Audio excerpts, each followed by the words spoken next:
our neurologist made this like miracle appointment happen for us to get into a geneticist immediately, which obviously meant that he was extremely concerned about our daughter and he was going to help us get some answers. So I took my daughter to go see a geneticist. My husband had just taken work off the week prior to go see the neurologist, and I'm a stay-at-home mom. Like, I had the time and the ability to go to this appointment, just Poppy and I. Just FYI, you guys, if you ever go to a geneticist, I would recommend both parents go. That was a mistake my husband and I made. The first part of a genetics appointment is you meet with a genetic counselor. You guys, if you love like gossip or learning about families, I would say being a genetic counselor would be a good job for you because they find out every detail about a family's history. So I remember I spoke with this genetic counselor for like an hour and a half. I was holding Poppy, feeding her her bottle, and I just went over every detail of our family history that I could think of. My side of the family, my husband's side of the family.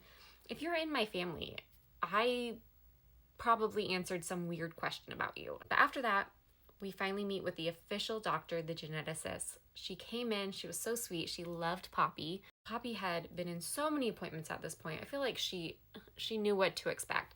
So, you know, Poppy's like in her diaper, laying on the crinkle paper, her arms up by her side, and she's just as cute as can be. She really liked the crinkle paper on the table. So the geneticist then did a full, thorough physical exam on Poppy. A lot of times with your DNA, your DNA is your genetic makeup. And so a lot of times if there's a flaw within the DNA, it is shown externally in some capacity.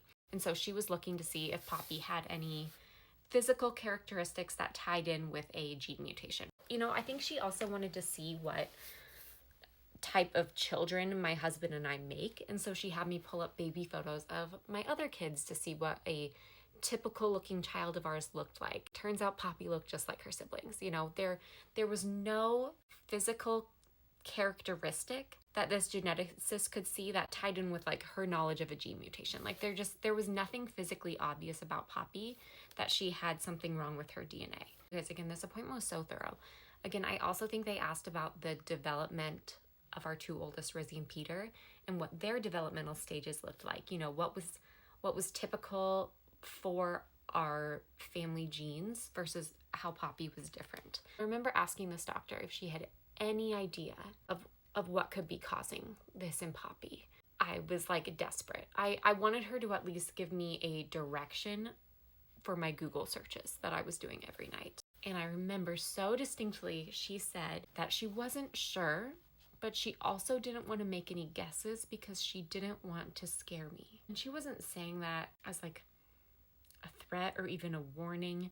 She was saying it in a very gentle way. I remember thinking like, you can't scare me. Again, I wasn't thinking like a fatal diagnosis was even like a possibility. So, but I so distinctly remember her saying that. So she let me know that she also was, though, very concerned about Poppy and that she wanted to send off her DNA to do a whole genome sequence test, I believe is what it's called. So the last DNA test we did just looked at the chromosomes. Do you guys remember my chart?